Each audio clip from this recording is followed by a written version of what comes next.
Welcome to another movie podcast. But this one's way better. This is Cinemoronic. I'm Kyle. I'm Dylan. We're just two morons who have no business talking about cinema. But we're gonna do it anyways. Cue musical interlude.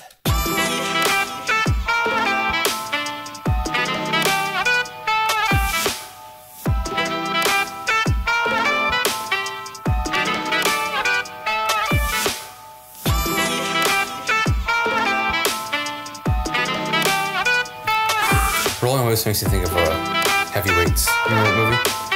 Ben Stiller. We keep talking about Ben Stiller movies. I don't know why. It's probably because he's a national treasure. I mean, people with giant ears. You're gonna hate what I'm about to tell you then. You don't like Ben Stiller? I hate Ben Stiller. I like some of his movies, some of them are bad, but The only role that I like him in, and I like him a lot in this role, is Happy Gilmore. yeah. When he plays the guy at the You just got facility. yourself landscaping duty. You could trouble me for a work lesson. Shut the hell up. Now you will go to sleep, or I will put you to sleep. Check the name tag. You're in my world now, Grandma. That whole exchange was amazing. And then, like, as she's talking to Happy, and he's across the hall, he's like... Let's talk about our finely crafted drinks that we have tonight. Classy, per usual. Yeah, I love... There are other podcasts that I listen to and watch where they do similar things they drink. But they always have, like, the finest of drinks. Oh. And the, just, like, well-crafted mixed drinks or expensive whiskey. And we have cheapo, Fireball, and Pepsi. Yay. Let's take a little sip ASMR style. You go for that one. I'm just going to take a sip like a normal person. Ooh, that's good. Tastes just like cinnamon Pepsi. That is good. That is very good. I might be like 3 deep by the end of these. It's good. Yeah. We're going to get to the lightning round. I'm like, See, you can make good alcoholic drinks without spending too much. Nope, it sucked. All right, so let's talk about the movie that we picked tonight. Yes. This is, it's funny because I didn't even realize this until I watched it again last night. But I think that this is now one of my favorite movies. I think for me, it's top 10. It's so good. Yeah. And the movie is Revenge. This is a Shudder exclusive, I believe. Yes. Right? Yep. This movie alone gives you your value for Shudder. Oh, if you were to sure. get Shudder and pay for a year-long subscription, all you have to do is watch this one movie, and your Once a month. subscription is worth it. I agree. Such a good movie. So let's talk about what it's about. It's a pretty simple concept. It's very simple. That's something I was looking into with the director, and she was saying that with her first film, she wanted to do something very, very simple. Yeah. She got to sell it. But they did a lot in that simple concept. Yes. There was a lot of, like... which is... hidden theme, maybe not hidden themes, but like themes that are not always right up in your face. But the director did a lot with this movie, and it shows because it's really, really good. So the movie is basically a guy. Where are they? I don't remember. Did they say where? No, they never said. They didn't even say what they were hunting. They just said they're on a No, they hunting didn't. trip. Yeah. Because their equipment doesn't make any sense. Yeah. What are they hunting for? I don't know. So guy, he has a wife and kids, I believe, Yes, right? He has and kids kids too. He's cheating on his wife and kids with this girl named Jen. He brings her to their house in the middle of the fucking desert. Yeah. And shortly after, his two hunting buddies meet up. They have a night of partying. Everyone's having fun. She's been a little seductive. She's, having a good time, dancing provocatively, and that's fine. She's just having a good time. Yeah. One of the friends takes it the wrong way, and the next day when Richard, the guy that she actually is sleeping with, he's not at the house. This guy takes it upon himself to Make a move. Gets denied. She does not. Yeah, gets denied. He does not like that, and he forces himself onto her anyways. But she was very polite about turning him down. She was, yeah. I mean, and she was honest when he kept pushing, like, well, why am I not your type? And she was like, I like taller guys. Yeah. I thought it was nice that she actually gave him an answer and like instead of just playing it up. Yeah. So that happens. The assault happens. Richard eventually comes back. We now have a problem. She does not want to be here. He tries to buy her out. Yeah, and she's like, no, I want to leave. I want to leave now. For a high-profile person like he is, that's not really much of an option. Yeah. Things escalate from there. She runs out of the house. She's trying to run away because now she does not feel safe. Yeah. They all chase after her. They get to the edge of a cliff. You think that it's going to, like, simmer down. He's like, I called a helicopter for you. We're all good. It's going to come pick you up. And then out of nowhere, he just fucking pushes her. Yep. She falls all the way down and peels herself on a broken tree. Oh, man. Yeah. Which, the first time I watched this, I thought she was dead. Which doesn't, I guess it doesn't really make sense. This is a short-ass movie. Right? But, like, how do you live through that? Like, she fell, like, what was that, like, 100 feet? I think more than that. More than that. Yeah, it was definitely, like, at least an 9-story building. So the three hunting buddies see her down there, assume she's dead, and basically decide that they're going to come back later to clean up. She ends up not dying, living. She's able to free herself, then hide. The hunters come back, realize she's gone. And from there, it's a game of cat and mouse, which they did so well. Hunters are hunting her, and then eventually the hunters become the hunted. And that's one of the major themes that I really, really love about this movie. It's thematically, there's a lot of layers of the movie being about hunters hunting and then becoming hunted. Yeah, and it kind of goes back and forth. I like the I don't know if say sexual swap, but you definitely see the camera views change on Jen the way they did in the beginning of the movie to Richard at the end. Yeah, I mentioned that in one of my notes too. Yeah, it was like a role reversal. Yeah, she's very much scene wise. She's very much treated as eye candy. Yeah. Like, and then at the end of the movie, she's this fucking badass. She's went through some shit. Yeah. And he's butt-ass naked. The whole, last... Trying not to get killed. Yeah. So it's her kind of being this innocent, helpless person at the beginning, and now Richard is the helpless person at the end, and the camera angles are just completely switched. Yeah. I love it. And then we're talking about being, the theme being, like, hunting and, aspects of that.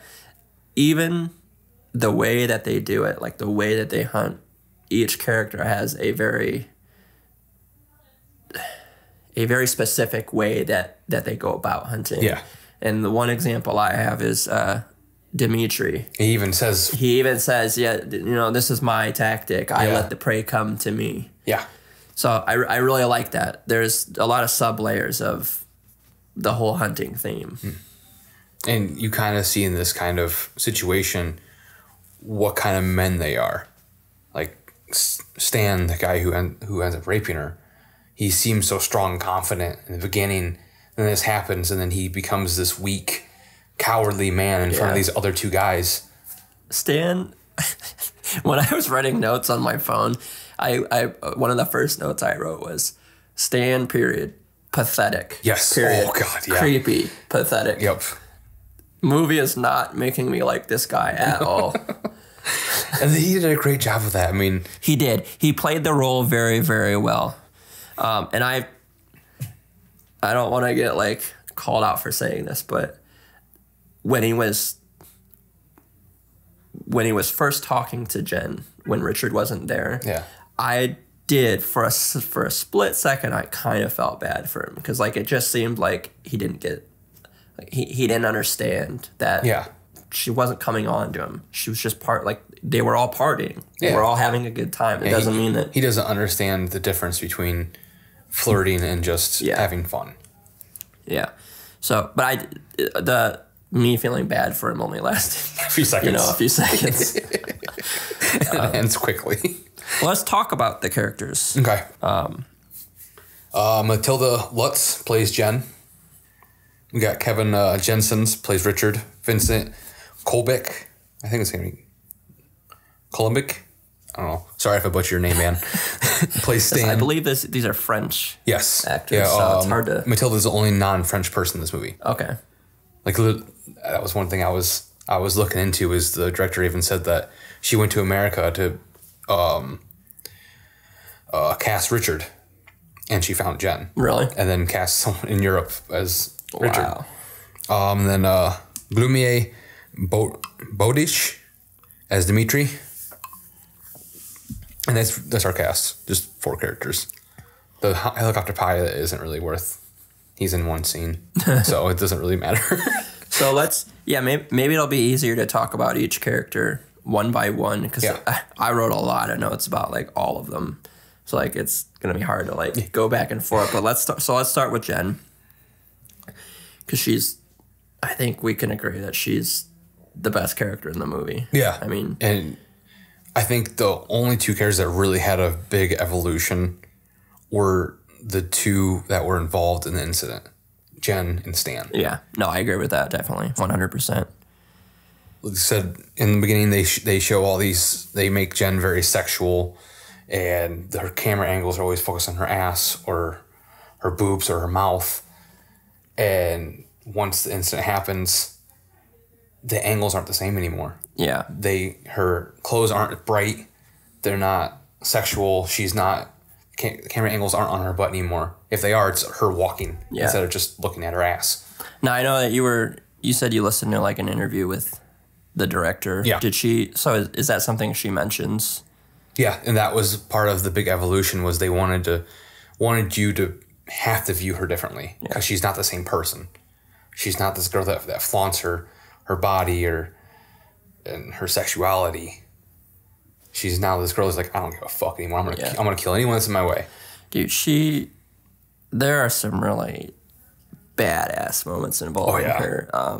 It almost makes me have a thought back to You're Next. I've never seen it.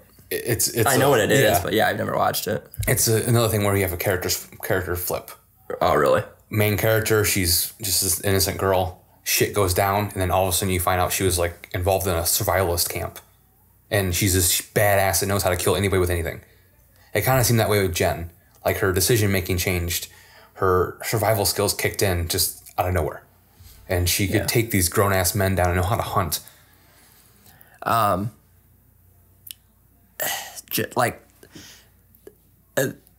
She makes a lot of very, very intelligent moves throughout the movie, and I do overall. I think it's a pro. It's positive. Yeah, but it did have me wondering throughout the movie, like when she first falls and she wakes up, she immediately knows what to do to get herself out of that situation.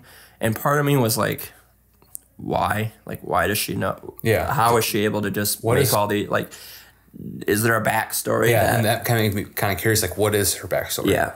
So part of me, a huge part of me likes the mystery and not knowing why she knows all this. But the other part of me is like, did they have an idea in mind? The audience doesn't know. Yeah. So it could just be sloppy writing. Yeah. But we don't know because we don't know anything about her. But I also just didn't care. Yeah. and it makes it that way. Like, you're so excited for this girl to live that you don't care about all that back stuff. Yeah.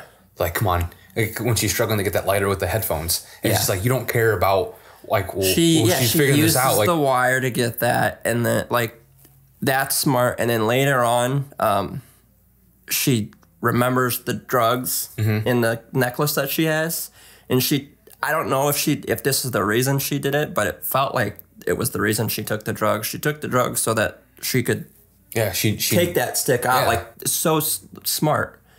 Well, and that was a really painful scene to watch too.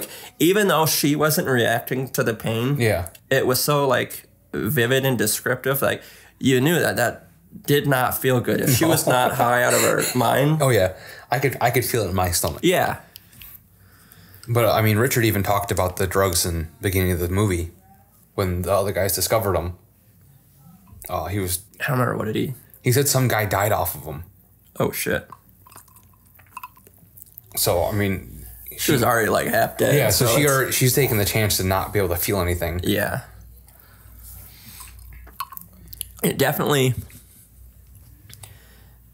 The movie did a very, very good job starting her off as a character that, like, I didn't dislike her, but she was definitely, I didn't love her or Richard because they're both, I mean, they're contributing to adultery. So, like, you're kind of like, oh, these aren't the best of people. But, like, they did a really good job of immediately swaying you to her side. And, like, I don't care about any of that. Yeah. And there was a small part where you kind of see she feels guilt when Richard gets a call from his wife. Yeah. And he comes back to bed and she does not want anything to do with him. Yeah. And then he sways her back into it. Yeah.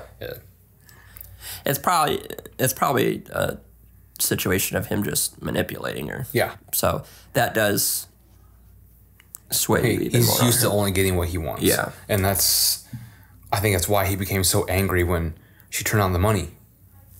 Money fixes everything. What are you talking about? Well, take it and just. Why would you ever say no to me? He doesn't know how to.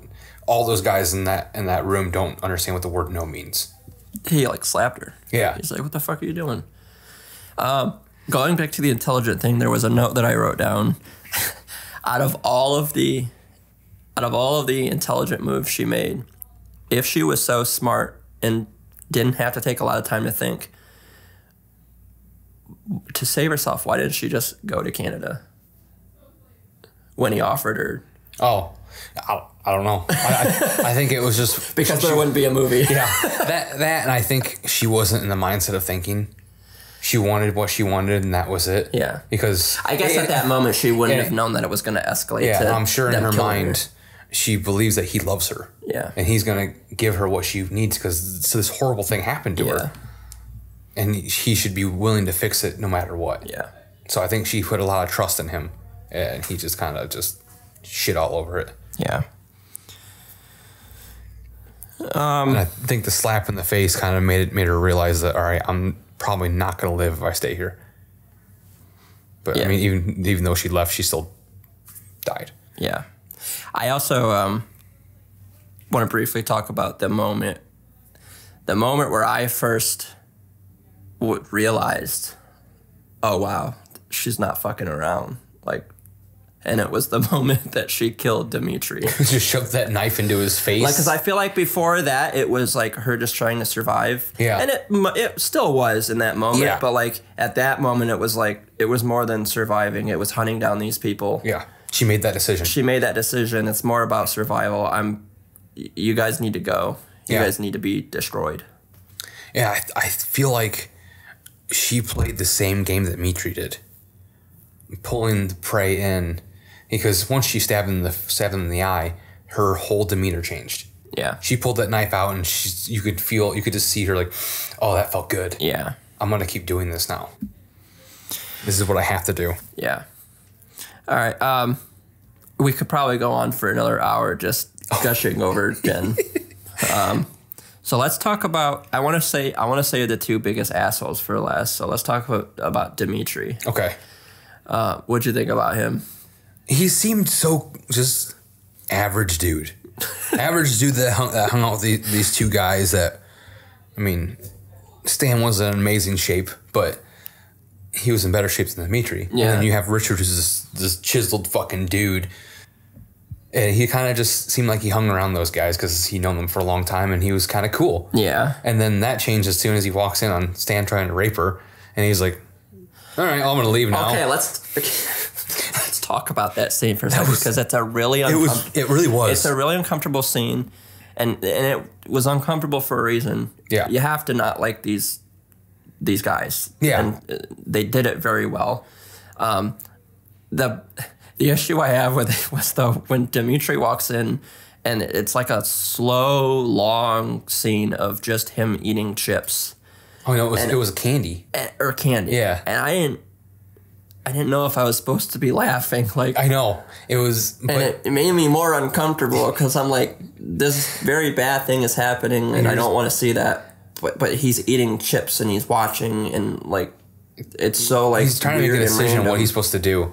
Yeah. And I feel like Stan just gave him the look like, dude, come on. So... And as soon as he just... You can hear her screaming in the background. And he decides, oh, I'm going to turn the TV up. So I don't got to hear this. Yeah. So now he's trying to cover up his guilt. And it's in that moment that you realize that he's just as bad as Stan, even though he's not doing the deed. Yeah, he just covered it up a lot more. Yeah. Because you could tell even with Richard, he could tell this guy's a fucking prick. Yeah. Stan kind of covered it up a little bit more. And then Dimitri, you just had no idea until that. And then when he gets a hold of Jen, he's a fucking savage. Yeah. Yeah. Did you think I would be stupid enough to leave a loaded gun? He's trying to drown her, like, dude. Yeah. That kill was awesome, though. Yeah. Right in his fucking eye. Oh, she stabbed both of them. She jabbed him once. She jabbed him once in the left eye, and then shoved it all the way in the right eye. Okay. That's why he was thrashing around, because he couldn't see. Okay. But I did love to see his bloated fucking body float to the top. Yeah. That was sweet. See, and I don't know, it made it seem that they were like very, very far from one another. How did he end up? I mean, I guess the body just floated. Yeah. But... So was it like hours apart? Oh, yeah. Okay. Because when she killed him, it was night. And then we have a Stan who wakes up and it's middle of the day. Okay. So he's been dead for hours.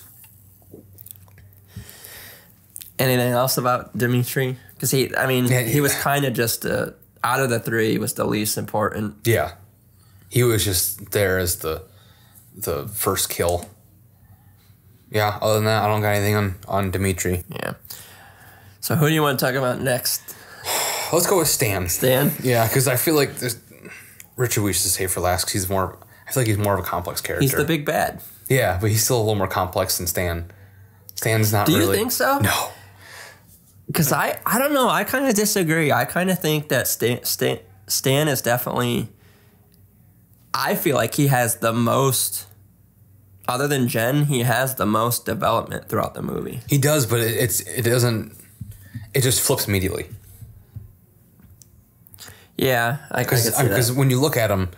He's all right. When he's around... Pathetic. Yeah, when he's around Jen, he feels strong and confident because there's someone weaker than him. Yeah. As soon as he's left alone with the guys, he's this pathetic, cowardly dude. I feel like almost before they started partying, I feel like he was...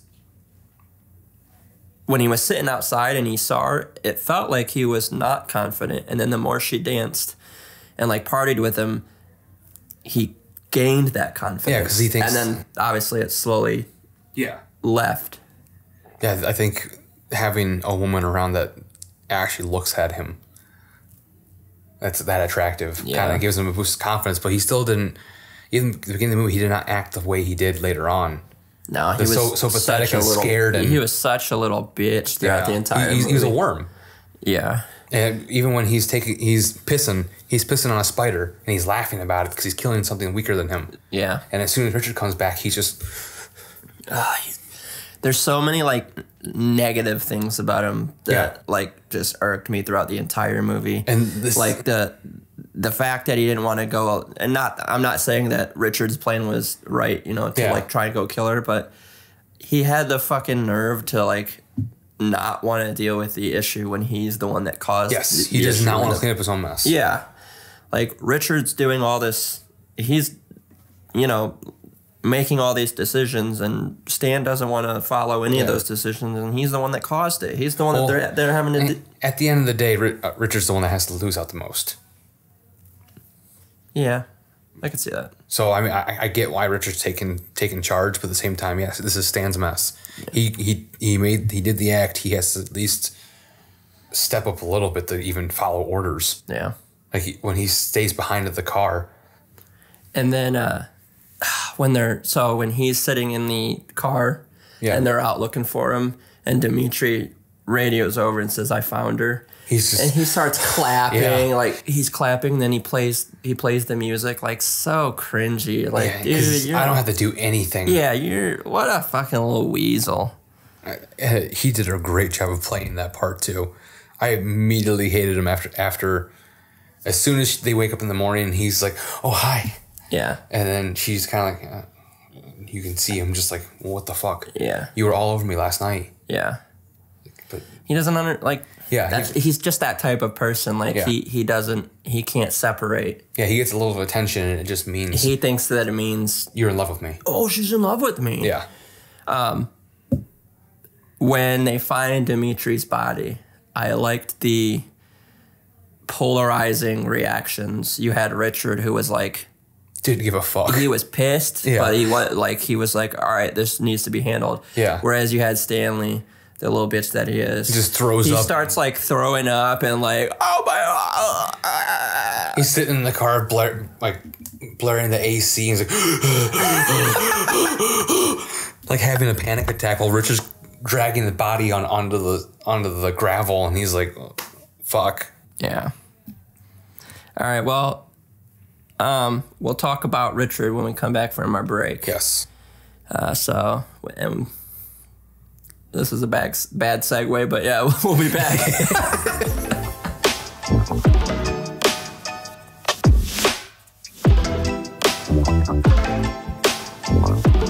And with the power of editing, we're back. Hopefully I have dragon wings. Do I have dragon wings? All right, so let's get right back into it. We're talking about characters. Yep, the fucktard Richard. Before we move on to there was one more thing that I wanted to say about Stanley. Okay. I liked how, because we've been talking about how much of a bitch he is. Yeah. I like how throughout the movie you can see that he is becoming more and more regretful. Like he regrets the decision that he made in the beginning more and more and more with each thing that happens. Yeah. Oh yeah. I mean, ultimately, the biggest point of him deciding that is right before he gets killed. Yeah. I mean, when he's like, "Fuck, what kind of situation have I gotten myself into?" So, all right, let's talk about Richard. Yeah, that piece of shit. So he's by far the smartest of the three. Yeah. Yep. He's got a very good, leader of the pack. He believes he's the alpha. Yeah. Yeah. He also is very sexist. Oh yeah. He definitely believes that she's below him in every way, shape, and form. He just assumes that she's going to be dealt with, like. Yeah.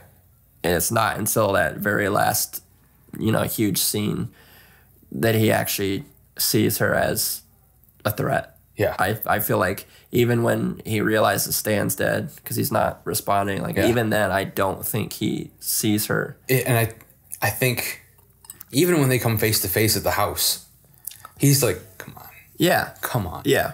So you won't. And then she blows, after he's been shot. Yeah. When he gets the upper hand for a short amount of time and he's choking her, he's like, women always want to put up a fight. Yeah. Like, even then, like, how much does she have to do for you to see that you're fucked, dude? Yeah, and then she reaches her hand into his fucking gut. Oh, man. Oh, that was so awesome. Now, that was before that, right before that, that was smart what he did. Wrapped himself in saran wrap. Yeah. So that was, and it just comes down to him being resourceful and being a hunter, I guess. Yeah. When he's around the corner, he's just waiting for her to come back around. He just made one mistake, and he could have had her. Yeah. He just was bleeding too much. She ended up being smarter. Yeah. It's not all about, that's a perfect representation of it's not all about being stronger, though. Yeah. Because she wasn't, No, she was about to die, and she's like, "Oh yeah, he has a giant open wound in his stomach. Yeah. I'm just going to reach my hand in there." Yeah. So him compared to Stan and Dimitri, I feel like Dimitri just is rolling with the punches. He just goes with the flow. Stanley's a little bitch who is super anxious about everything. Yeah. Which, if that's your personality, you probably shouldn't have raped someone, because you're just going to be nothing but anxious. Yeah. Richard is just like callous. Like the little amount of thought that went into just pushing her over the edge. Like he was just like, all right, we're doing this. Even when they came back to the house, like it was only like, I imagine in their time, it was maybe an hour. Yeah. He's burning all her stuff and Stan's like, I'm so sorry about Jenny's like, who? Who? Yeah. I've never heard of her. Yeah. And Stan's like, wait, what? Yeah. You just flip the switch like that? Yeah. And Stan doesn't understand because he can't think like that. And that's part of what pissed me off about him. Like, he's like confused and all that. Dude, you fucking caused this. Yeah. You're the reason that it happened. If you could have just kept your dick in your pants. Yeah. Richard, I feel like there wasn't a lot of dialogue in this movie. No. Which was, I liked that. Yeah. They did everything they needed to with action and just things happening. But I feel like he had two of the funniest lines in the movie. So the first one was, I think they were out. It was before they started looking for her, but they were out in the middle of nowhere. And I don't remember what was said before it, but he said it in French, but he said, good thing we got heated seats for Stan's ass. Yeah. Because he's like, well, I'll just stay here. There's no point in all three of us going out. Yeah. Yeah. There we go. Yep. Whatever.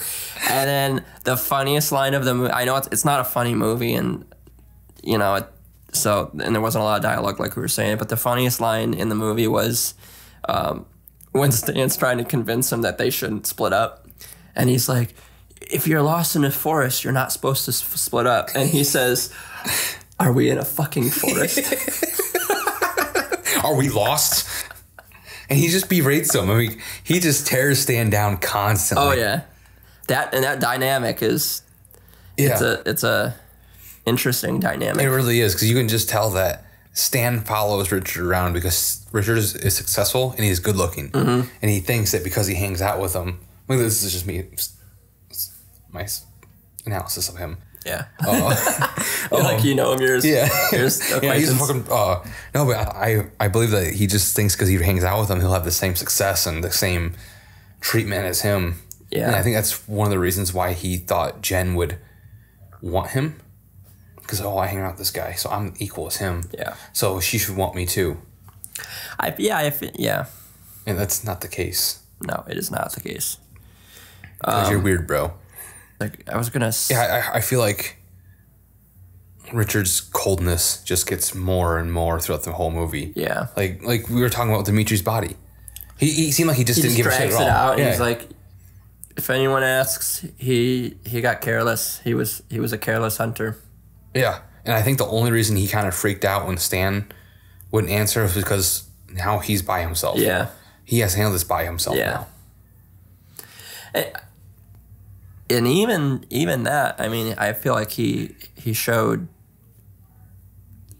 yeah, he was a little freaked out, but relatively he was pretty calm. I mean, he called the pilot or the helicopter guy and was like, there's been a change of plans. I mean, he came up with a story really fast. Yeah, he handled it objectively well. I'm not saying what he did was right, but in that situation, he did what anyone would probably, not anybody, but anyone that's that fucked up and cold would do. It's like, I'm gonna get myself out of here. Fuck this. I'm gonna leave this chick here to whatever. Do you think he cared about Stan or Dimitri, like, at all? Even no. I think he was just, they were just friends. They weren't anything more than that. They were just guys that he hung with. When he punched Stan, he broke his nose. Yeah, like just out of nowhere. Yeah, just like he just didn't care. He's like, you're annoying me. Yeah, shut up, and just breaks his nose. Yeah, I mean, he had that complex about him up until literally the point that he died. Yeah, I am alpha. I am above everybody else. Like, right before the second before he died, that was a note I specifically wrote down. The look on his face, that split second when he realized, like, oh shit, the gun's loaded. Yeah, I'm not on top anymore. Yeah, I liked how they were able to. It was such a short amount of time. It was like I said, literally like a less than a second, but they were able to capture it realistically with his character, with the complex that he has. And I think if they would have not killed him immediately, he would have groveled on his knees and begged. That would have been nice to see. For her not to kill him. Because, I mean, what else is he going to do? Yeah. And you, like you said, you could see the look on his face. Yeah. Like, I'm not alpha. Yep. So what do you do when you are now in that spot? You're going to beg for your life. Yeah. Well, I mean, I feel like we broke down the characters pretty well. Oh, very well. I feel like I've known them for years now. I mean, looking at both of our notes, you can tell that we both really, really liked this movie because we wrote a lot down about, the characters alone. But let's talk about, do you have any random thoughts? Like, let's just have a open conversation about anything that you think is noteworthy. This is something I wrote down, and I kind of looked at reviews too from other critics just to kind of see what other people thought and kind of see if they kind of thought the same thing as me. One of the major positives from everybody is this wasn't exploiting Jen. Most rape revenge movies are majority torture the main character. Yeah. Rape her, torture, beat her. Yeah. And then she comes back for the last 25 minutes and kills the guys. Yeah. This is not even 5 minutes of her being tortured, and then it's her empowerment the rest of the movie. Yeah. And it builds her up higher and higher and higher instead of just tearing her down so far that you just feel bad for her. Yeah. And then I also feel like a lot of those other movies, and I'm not saying I don't like those movies, because one example that comes to mind is Last House on the Left. Yeah. That's one of my favorite movies. Yeah. But like in a lot of these types of movies with this subgenre of, revenge type, brutalize this woman, she comes back.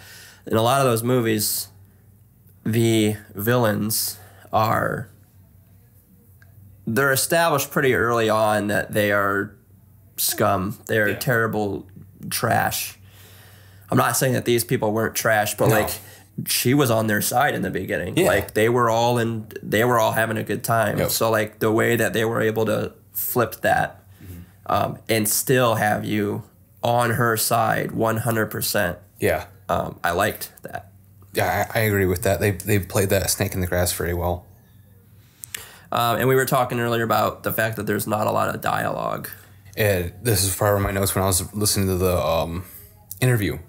One of her influences was Mad Max. Okay. So she really liked the fact that they could tell that whole story with, I think that movie had less than 5 minutes of dialogue. That whole movie. Yeah. I think, what was it? I read that it was 20 lines in all of Mad Max. Really? Yeah. This movie has less than 15 minutes dialogue. When you add it all together. Yeah.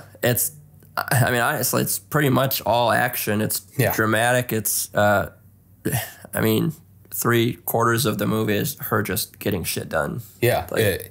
And I think for her very first movie, the fact that she can convey tension and emotion that well is, I can't wait for the next thing she does. And there were no, along with the dialogue thing, because there was not a lot of dialogue, there were no like dramatic monologues about people being, oh, I'm so sorry.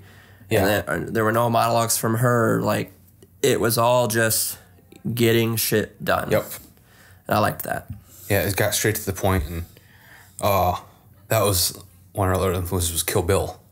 So the fact that she's just getting shit done kind of takes away from that and the tension building. Tell me if you like this idea, because I was thinking about this. I almost wish... I know why they did it, because obviously she's connected to Richard Moore. He's the one that she came with. Mm-hmm. He's the strongest out of the three. But I almost wish they would have saved Stanley's death for last. I know it wouldn't have been as big of a climax, but like, I don't know, I like the idea of them saving it for last and him, because he's the one that caused. Yeah. I'm glad they didn't, because like I said, it wouldn't be as much of a climax. He would just fell over and was like, I'm so sorry, and just cried until she killed him. it wouldn't have been much because he's a woman. Unless they made it more of like a bigger hunt sequence. Yeah. Like maybe somehow he got away or whatever. But yeah. I'm not saying I didn't like how it went down because his death scene, that whole scene is, one of my favorite scenes in the entire movie. Yeah. The glass in his foot. So, oh my God, it's so painful to watch. Not many moments in movies that I have to turn away. But when he's digging through his foot, the first time I watched it, I had to turn away. Even though you can blatantly tell it's a rubber foot. Yeah. But still, it's just the noises are just, he is in there tearing away tendons. And while we're on this, why don't we, let's talk about the goriness of the movie. Because I have a whole section of all the gory moments. Probably top 5 for me, goriest movie I've ever seen. Yeah. I mean, she just clips his shoulder with a shot, and you see all this blood spray out. Yeah. So there's that. There's the foot, like we were talking about. Richard's bleeding scene. His guts literally fucking hanging out of his side. Her digging into his wound. Yeah. Her pulling part of her ear out. Getting shot off. Yeah.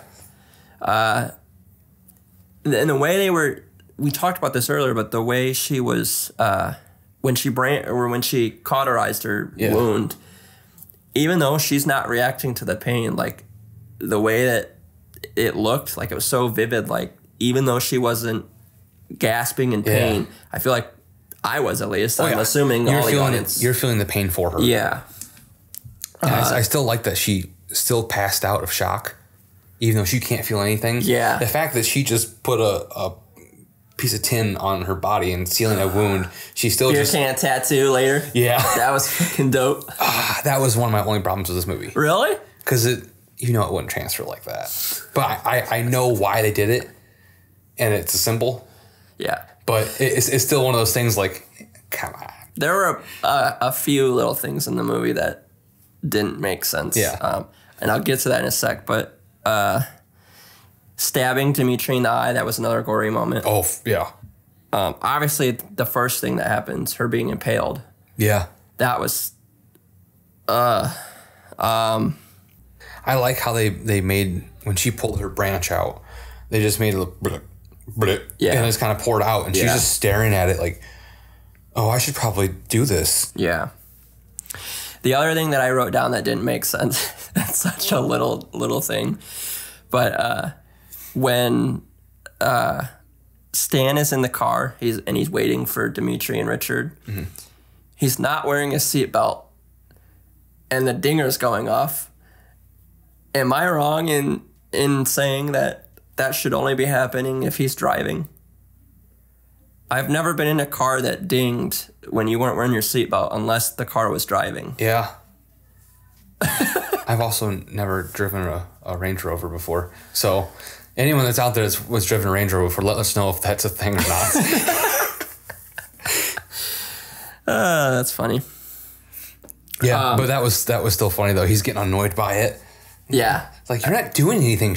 What the yeah. The simple nerve he has to not be doing anything, and he's annoyed and aggravated. She wrote his character perfectly to be an absolute piece of human garbage. Like, I stood up and cheered when he got his brain blown. I'm like, yes. Oh yeah. So that reminds me. I have another section. So we had gory scenes. Yeah. There were a lot of tense scenes too, though. This was a movie that kept you on your feet. And I just want to go through some of them. Her hiding when they're pulling up on their vehicle after she's pulled the thing. She's dragging herself. Yeah, I was like, holy shit, they're going to see her. They're going to see her. Yep. The unloaded gun scene. Oh, yeah, the unload... when she picks up Dimitri's gun. Dimitri, yeah. And you think, oh, she's screwed now. Yeah. The chase scene at the end with her and Richard, they're going on the horseshoe. Yep. That was tense. Because you didn't know what was going to happen. Someone was going to just decide to turn around randomly. Yeah. Or who's going to fall first. Or who's going to, like I said, track back or...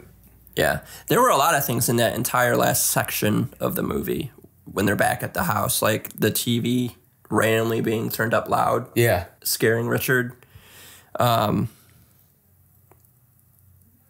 getting knocked out. Yep. I thought for sure that was the end of it. Yeah, I thought she was gonna die there. I was like, because with how the movie was paced and how it was all laid out, part of me just didn't believe she was gonna make it. Like, this piece of shit was gonna make it out of this. Yeah. Yep. Oh, and him hiding behind the wall with the gun ready. Yeah. And she's slowly walking up and almost gets shot, and then she sees the blood on the floor. Yep. That was cool. Yeah. Her aiming for Stanley across the road, like far away. They made that tense, even though it wasn't like super high stakes. Like, yeah. When Stan was driving towards her full speed. Yep. And that's why I wrote Car versus Jen. Yeah, and she missed the first 2 shots. Yep. That was, I'm like, oh, he's got to die right here. He has to die right here. That's all I had for tense scenes. And I feel like that was a good scene for Jen also, as part of her transformation. Because when she blows his brains out and the vehicle kind of stops, she just pulls his body out. Yep. She has no remorse, has no feelings, just yanks his body to the ground. She's become the hunter. Yeah. She's now in that mindset. Yep. She was in the same mindset as Richard was when he pulled Dimitri out of the water. No care, no... Whereas I feel like she's a little bit more justified than they are. Like, yeah, but it's still that mindset. Isn't that weird how they're acting the same way, yet we feel like it's justified and like that's not how she actually is, as opposed to she's acting the same way that they're acting, but like you could tell that they're different people. They're different types of people. She's doing it because she has to. They're doing it because they want to. And it's two different views too. We know she's justified, and Richard thinks he's justified in his own mind. Yeah. Something I liked, we were talking about themes earlier. I like the reoccurring trail of blood theme where they follow the trail of blood. Oh, yeah. So, like,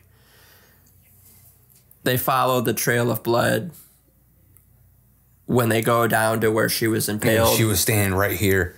And then later on, she's following the trail of blood from Stan when she's up on that mountain or whatever.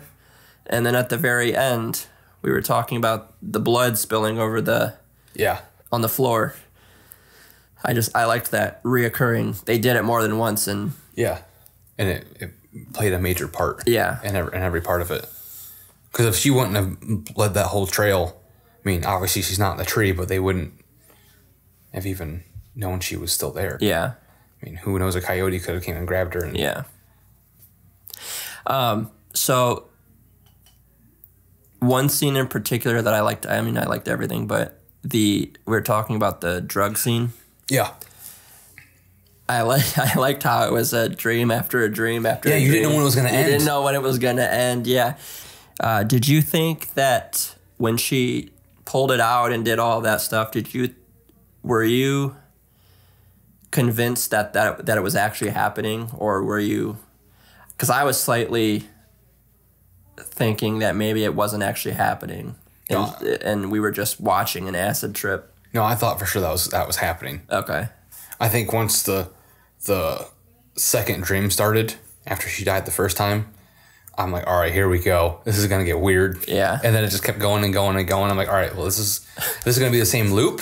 And then it just goes into this weird montage of shit. The iguana. Yeah. I like how she was still tripping a little when she was trying to kill Stanley, wasn't she? Because there was a scene where she's aiming for him across the way, and you see a shot of an iguana real quick. Yeah. Pop up on the screen. She's still coming down. Yeah, it's funny. Yeah, I like the realism of her shooting the gun for the first time, and it blows her back. Yeah.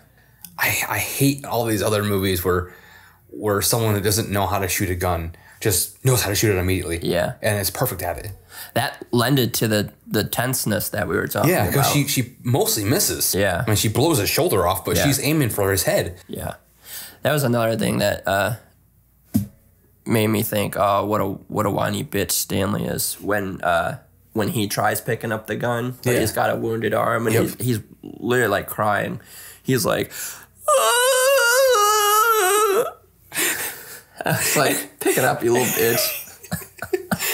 Yeah, this girl that was thrown off a cliff through a tree is beating your ass, and you're crying. Yeah. And when he's in the car and he's part of his fucking foot's missing, he's trying to push the brake down. Why don't you just use your other foot? Idiot. You have 2 feet.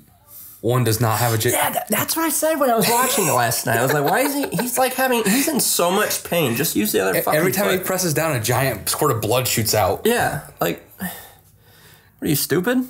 He's not very smart. For being a hunter, he's not very smart. I think... Loser. I'm sure Dimitri and Richard's like, all right, Stan, it's right there. Now you just got to aim and shoot it, okay? Yeah. So before we take our break, there was one other thing that I wanted to talk about. And we don't talk about this kind of stuff every episode, but I felt like it was warranted for this movie. Cinematically, actually more than visually, but audibly as well, this felt like an art piece. Yeah. Like the shots were so... I'm going to just run down this list of shots that I wrote down. The very first shot when they're driving and you see the desert in Richard's sunglasses. That was a beautiful shot. The blood dropping on the ants. Yeah, that was cool. That was so cool. And then in that scene as well, upside down on Jen, and then it like pans out while she's impaled. Like it's a slow pan out. Yeah. That was dope. Her riding the 4-wheeler at night. That was kind of a cool sequence. Yeah, it was just like a cool shot. Yeah, the music that went without that was pretty cool. The music lended... I loved the score of this movie. The score was... I don't want to like... I just kind of want to read through them because we're running out of... This is going to be a long episode. The acid trip scene was so well done with like the glitchy transitions and like the twitching, and then it was like reflecting, and it was then the close up of her eyes. Like I don't even know the word, jolted you, like very disorienting. Yeah. Badass Jen looking through binoculars over the mountain. I don't know why, but I was like, damn, that's a cool ass scene. It was one of those cheesy shots though, but it worked so well. It was, but it works, yeah. And then Richard riding the 4-wheeler at night. And there was very good use of red lights from the 4-wheeler, but it was kind of like, it was the same scene as her riding. Yeah. But then it was him. I don't know if they did that on purpose, like different people, but... different people in the same situation. Yeah. He's going back to safety. She's trying to find safety. Yeah. And then that last scene, the way that they followed the characters around each hallway, and throughout the entire house, actually. Yeah.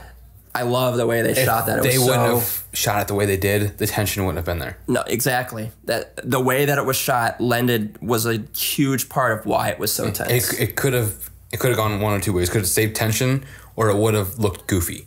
Like, they're just chasing each other around like a Scooby-Doo kind of type thing. It could have been. We gotta get him. Yeah, if they would have just put the camera in the living room and was watching them go back and forth, go around and around, it would have looked like a Scooby-Doo episode. Yeah. But the fact that you have the camera on their faces and he's just getting more angry and she's not concerned. And the music in that. The music was another large part of why that was so tense. Yeah. Like the... It just builds it up more and more and more. I'm not a beatboxer. Yeah, but I hear it in my head, so I understand what you're saying. There was a very distinguished reoccurring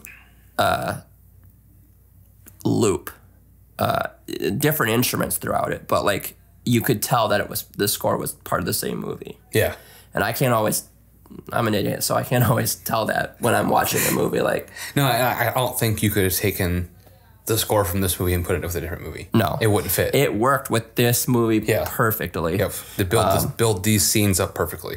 Yeah. The classical music while she was tripping.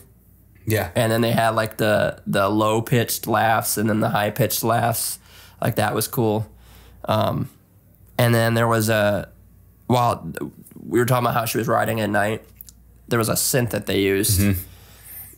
Is that the one that you're saying you can hear it in your head? Yeah. It was such a signature sound. I loved it. Yeah, anytime you can hear a synth in a movie, I'm all about it. Yeah.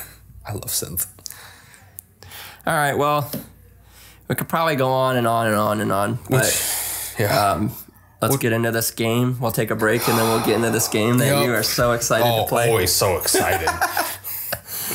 All right, well, we will be right back, and when we come back, we'll get started with this little game.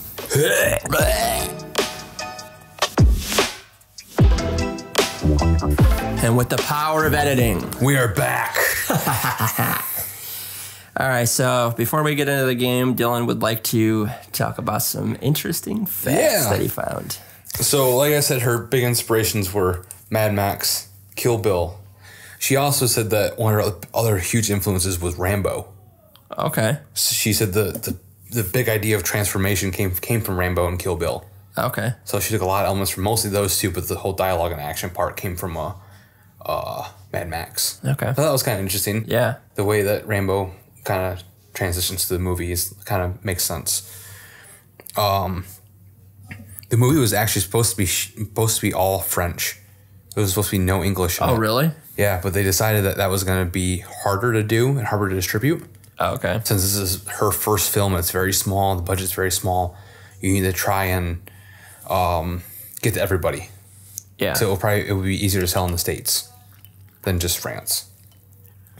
It's I guess it's a good thing they did that. I'm not I don't mind subbed films, and I certainly didn't mind in this, but I don't know if I would have watched it. Yeah, I wouldn't have been turned off by it, but there was actually a different girl they cast as Jen for Matilda. Oh, really? Yeah. Is this someone we know, or just a no name? Nope. No, she didn't mention the name. I can't find it anywhere. She dropped out once she realized how much work she had to actually do. Like the prosthetics, the hardcore action. I guess the wound for the tree took 7 hours to put on, and she did not want to do that. Wow. So luckily she had met Matilda in America getting Starbucks. She was the first person she met with. That's funny. So this girl dropped out and she's like, Matilda. And that was the name that I'm glad it happened, because I can't see anyone else playing her. No, me either. Any more interesting facts? They only had one production team. So everyone was on it for 6 weeks. No breaks.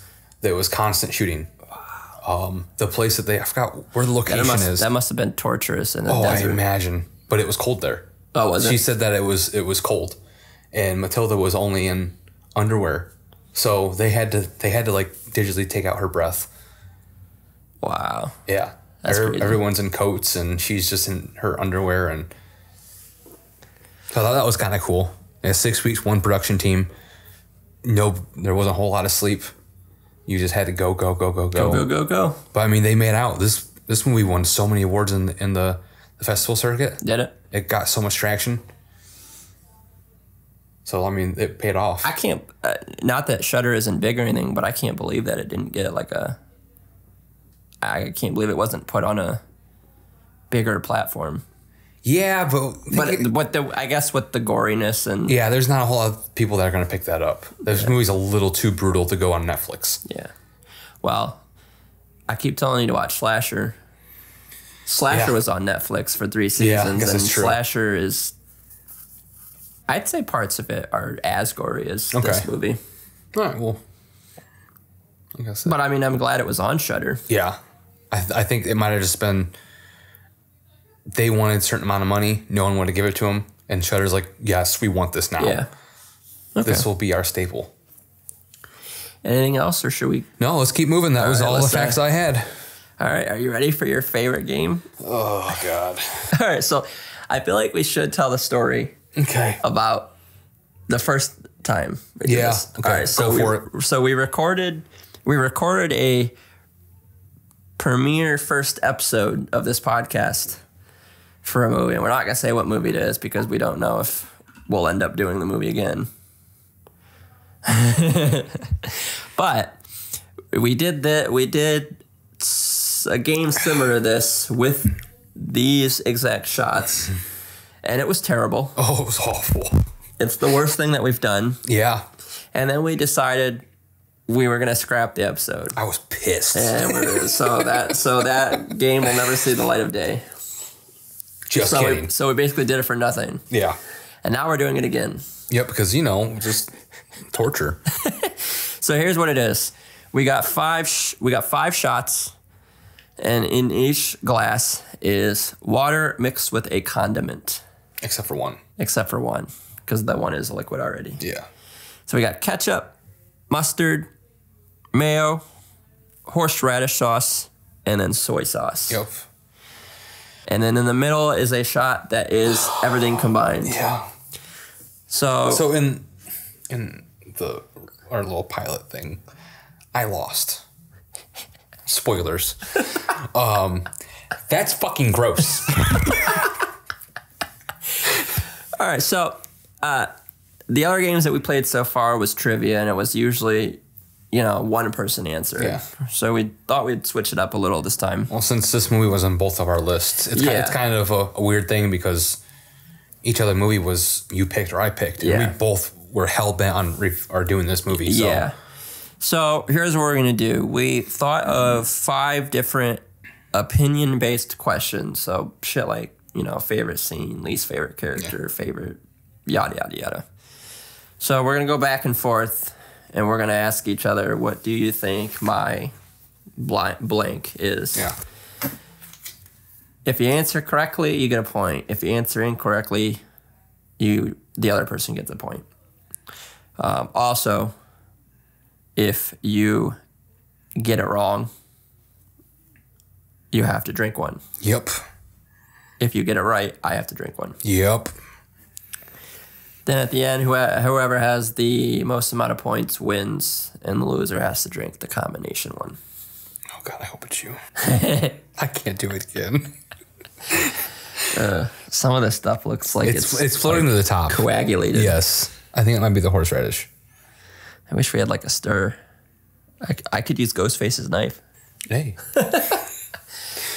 All right. So you want to go first, or you want me to go first? I'll go first. All right. So, who is my least favorite character?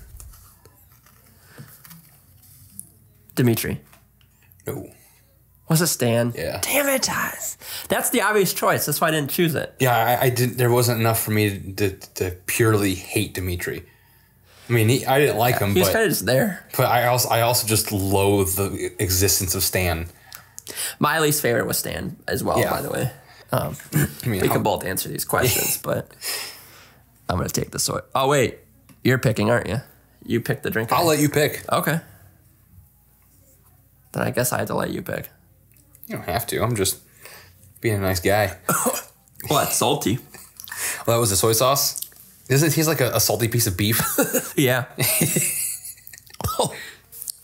Ooh, it's not a bad taste. It's just really, really, really salty. Yeah. It's like they grounded up Spam into a liquid. All right. What was my favorite scene? I got options.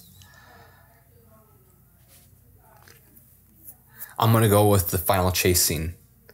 No. That was a good scene. I love that scene. But my favorite scene, because I'm a sadistic son of a bitch, was the glass being stuck in Stanley's foot. And that whole sequence. Just because I hated him, and so to see him in so much pain. It was great. Yeah. It was down to that. The chase scene, and then actually my favorite scene was when Richard breaks Stan's nose. Because it's that point where you realize how much of a weak little piece of shit he is. I'm sorry to the actor, by the way. You're a really good actor, and props to you. But you made your character. You were able to make your character very, very probably the most hated character I've ever had in any movie. I would hope for a sequel so we can just watch him die again. Bring him back to life. I'm gonna stir up this mustard because it's literally all stuck to the bottom right now. I'd just be drinking water that might be slightly tasted like mustard. Oh, look at that. Yeah, nice and flaky. Disgusting. All right, your turn. So I imagine what New York tastes like. As soon as you walk in New York, mustard. Ugh. My stomach's already just the soy sauce. Like, yeah, the soy sauce is hard. Yeah. What is my favorite kill? I'm gonna say Stan's. Oh, damn it! It's Richard. Richards. Because the whole reason we talked about, you see that little glimpse of, oh shit. Yeah, like I am now the pathetic one, and I love it. And the way he flies backwards and just flops. It was so great. Can I use your? Yeah. You're not gonna use this again? No. Right. The only part I didn't like about that scene is she shoots him in the chest, and when he hits the ground, you don't see a hole in his chest. Oh. So I don't know if they just have a prosthetic. Yeah, I don't know. You do see shit fly out, though. Yeah.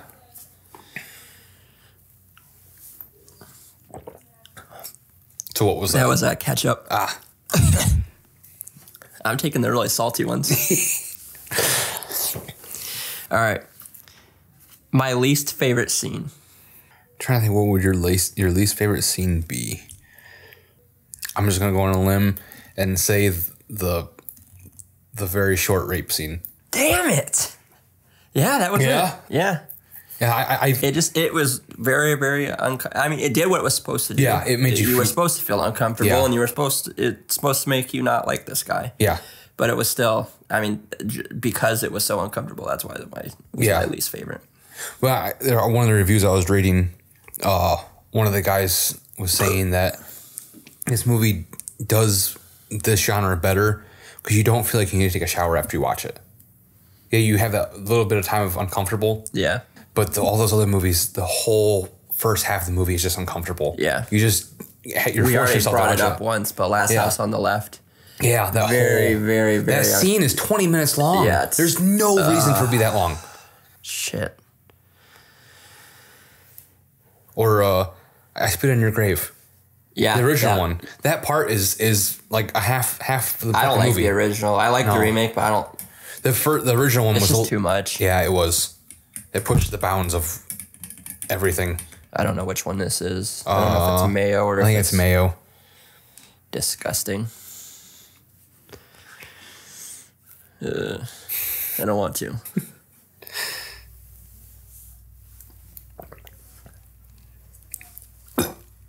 Keep it down. Oh, God.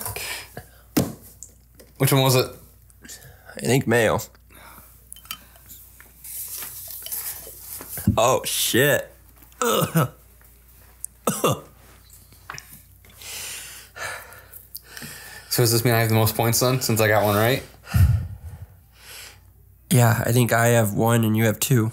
Yeah. So it all comes down to this one. All right. Right? Yeah. Wait. Yeah. Yeah. Okay. So what part pissed me off the most?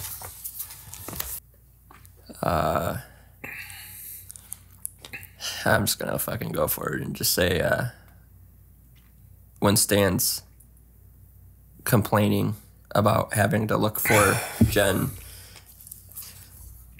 and he decides to sit in the car. That was a good runner-up. Not it? No, it was the beer can being printed on her fucking skin. Ah, okay. That annoyed the fuck out of me. Yeah, that makes sense. Like, come on, you said. that wouldn't happen. Ah, that was cool though. I mean, like I said, I understand why they did it, but it was still kind of annoying.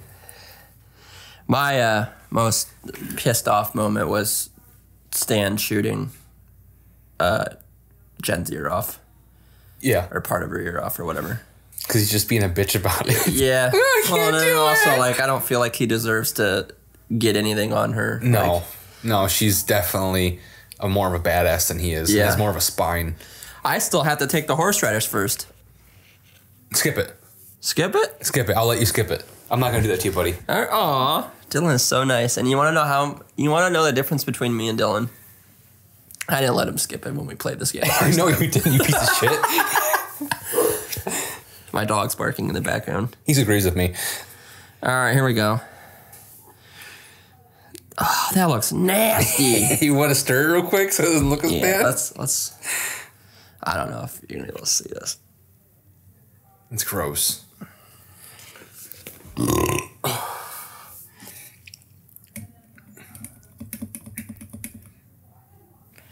All right, here we go. Good luck, buddy.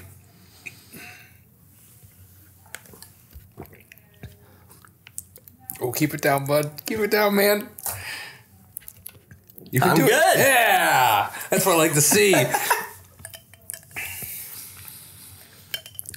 right, that was a fun game. It was a fun game. Other than me losing, I only had to do the mustard. Yeah, you won. I guess. You know what? You deserve it though. They'll never see it, but you had it pretty rough last time. I did it really rough. I still have nightmares at night. That was bad. So, I know we're almost done, and we'll get to the rating in a second. But there was something I wanted to talk about. Okay. So Kayla, my girlfriend, watched this movie with me last night, and I wanted to read you some of the quotes that she had during the movie. So her takeaway from the movie at the end was, "Men act like fucking children." That was her quote. Okay. I mean, and then when you know how you're talking about Stanley peeing on the spider? yeah. So she watches that scene and then she just says, "Men." And then the last one. This was shortly after "Men act like fucking children." When Richard's running around the house naked, she says, "He do have a nice butt, though."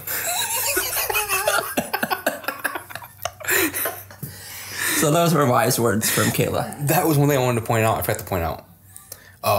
There was no female nudity. Her butt, but I mean, usually in like these kinds of side these, boob, I think it was side boob, but you don't see a full boob. Yeah. In these movies, you just see so much of the female. Yeah. They just expose her completely. Yeah. And this, the only nudity is Richard.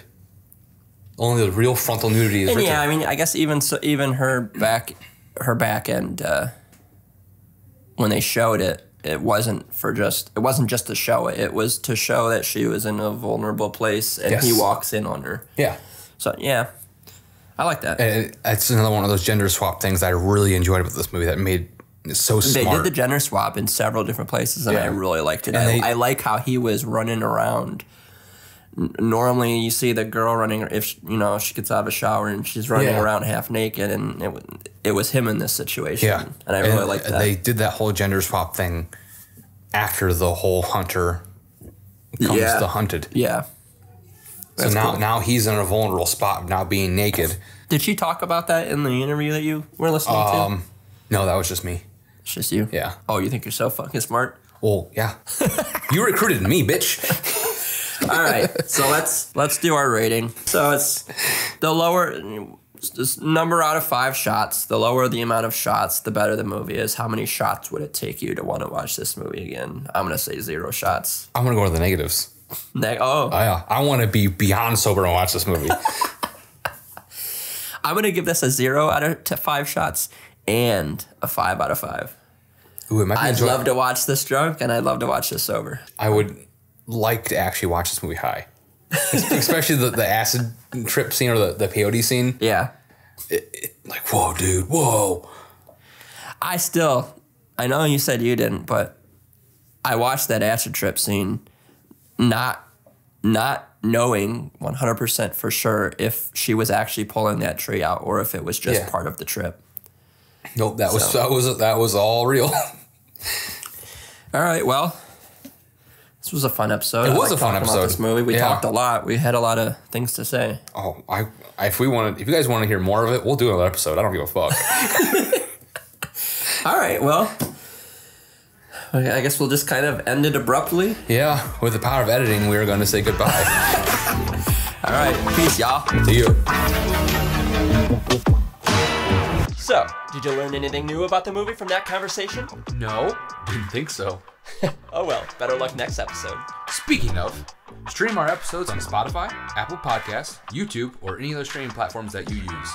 And if you want to tell us how much we suck, follow us on our social media, Facebook and Twitter @Cinemoronic. Until then, see you next time. Please come back.